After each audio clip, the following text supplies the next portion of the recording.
Bismillahirrahmanirrahim. Assalamualaikum warahmatullahi wabarakatuh. Saya di sini akan mempresentasikan tentang makalah yang akan diprosidingkan, yaitu tentang rancang bangun kulkas portable menggunakan modul TEC 12710. Dengan tim penyusunnya adalah saya sendiri, Yusri Salasari, kemudian ada saudara Wijonarko, dan ada saudara Bayu Rudianto. Pendahuluan. Latar belakang dari penelitian ini adalah tentang masalah penyimpanan makanan, di mana makanan di sini adalah sebagai sumber kebutuhan primer manusia yang harus dipenuhi. Namun pada dasarnya makanan lama-kelamaan apabila tidak disimpan dengan baik akan mengalami pembusukan.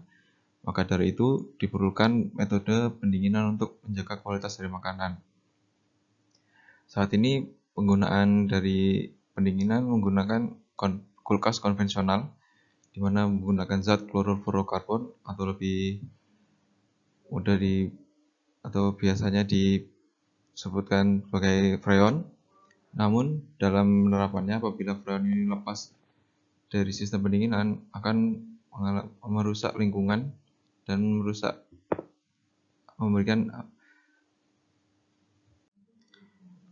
pada saat ini mulai dilakukan sebuah penelitian lanjutan untuk mencari pendinginan alternatif, salah satunya adalah menggunakan modul termoelektrik, di mana modul termoelektrik ini memanfaatkan reaksi elektro dari dua lempengan yang sejajar, di mana pada salah satu sisinya akan menyerap kalor dan salah satunya melepas kalor. Dan dalam penerapannya dibutuhkan juga insulasi termal untuk menjaga temperatur yang ada di dalam kotak pendinginnya. Dengan maksud tujuannya yaitu untuk membuat sebuah kotak pendingin yang ramah lingkungan dan portable. Berikut ini adalah beberapa penelitian terdahulu yang pernah dilakukan, seperti yang dilakukan oleh Daly. Pada hasil penelitiannya, mereka jumlah kalori yang diserap modul termoelektrik sebesar 0,1524 watt dari total jumlah panas sebesar 3,165 watt dan penurunan temperatur dalam box mencapai 9 derajat Celcius. Kemudian ada penelitian yang dilakukan oleh Hidayat dengan menggunakan modul termoelektrik digunakan sebagai pendingin air instan. Didapatkan bahwa nilai COP yang berhasil didapatkan dapat mencapai lebih dari 4 dengan laju aliran 20 liter per jam. Kemudian metode penelitian yang saya gunakan. Alat dan bahannya utamanya yaitu modul TEC 12710, kemudian ada heatsink dan coolsink, ada kipas DC, pompa DC, styrofoam sebagai insulasi termalnya, power supply sebagai sumber daya, dan step dan 10 ampere untuk variasi tegangan yang masuk ke modul termoelektrik. Ya, di sini adalah spesifikasi dari TEC 12710, di mana delta maksimalnya dapat mencapai 66 derajat. Kemudian arus maksimal yang masuk sebesar 10,5 ampere dan tegangannya masuk 15,2 volt. Metode penelitian dilakukan dengan merancang kotak pendingin dan mengamati perubahan temperatur di dalam kotak. Kemudian diamati pengaruh nilai tegangan yang masuk terhadap performa modul termoelektrik. Pengambilan data dilakukan dengan 6 perlakuan, yakni 12 volt tanpa menggunakan beban, 8 volt tanpa menggunakan beban, 6 volt tanpa penggunaan beban, kemudian ada 12 volt menggunakan beban uji sebesar 690 gram, 8 volt menggunakan beban uji 690 gram, dan 6 volt menggunakan beban uji 690 gram. Hasil dan pembahasan.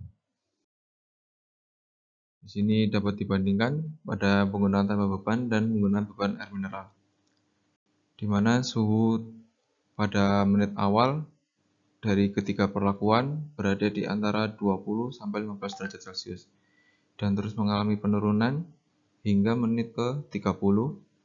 Setelah itu temperatur stabil dan terus mengalami penaikan pada menit-menit berikutnya.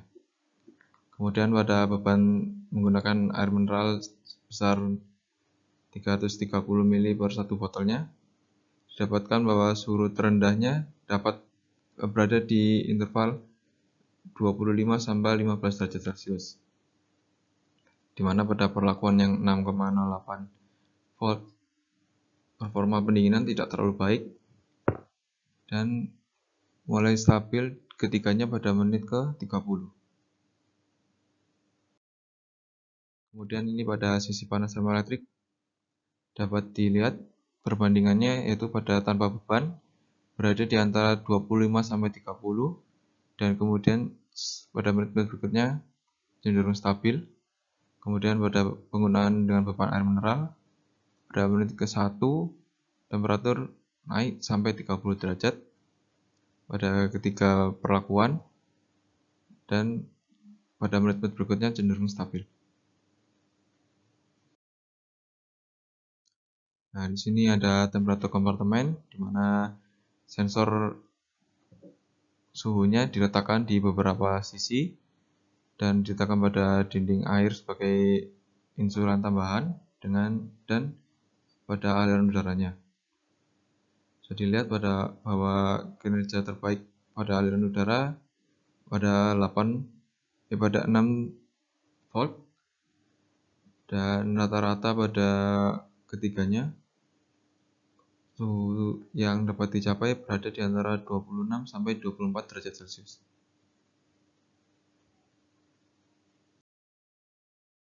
Kemudian dengan beban, ketiganya cenderung memiliki temperatur yang sama dengan pengurangan temperaturnya dapat mencapai 4 derajat Celcius.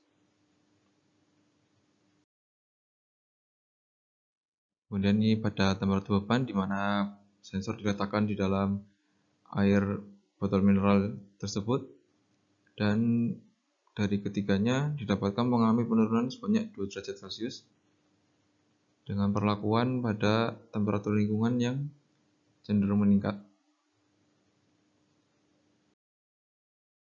Dan harga COP-nya, di mana COP di sini adalah coefficient of performance, yaitu sebagai indikator dari performa suatu ruang pendinginan.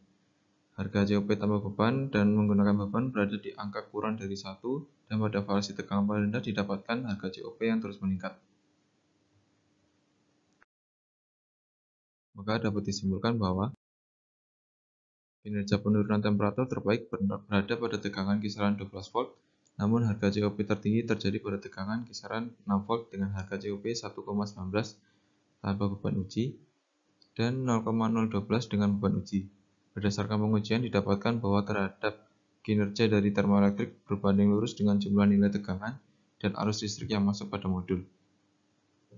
Kedua, temperatur terendah sisi dingin yang dapat dicapai tanpa beban mencapai 14 derajat Celcius dengan temperatur dalam ruangan kompartemen dapat mencapai 24,5 derajat Celcius. Pengujian dengan menggunakan beban uji, temperatur terendah yang dapat dicapai yakni 13,4 derajat Celcius dan kompartemen ruangan mencapai 24,56 derajat Celcius. Yang ketiga, perlu dilakukan pengkajian ulang dalam perancangan untuk mengatasi buang panas yang ada pada termoelektrik dan distribusi dingin sehingga kotak pendingin dapat diaplikasikan menjadi mengganti kotak pendingin konvensional. Saran yang dapat diberikan yaitu untuk memasukkan proses pendingin, dimensi kompartemen dapat diminimalkan dan sumber energi dari power supply dapat dialihkan menggunakan listrik yang dihasilkan oleh panel surya. Sekian presentasi dari saya. Assalamualaikum warahmatullahi wabarakatuh.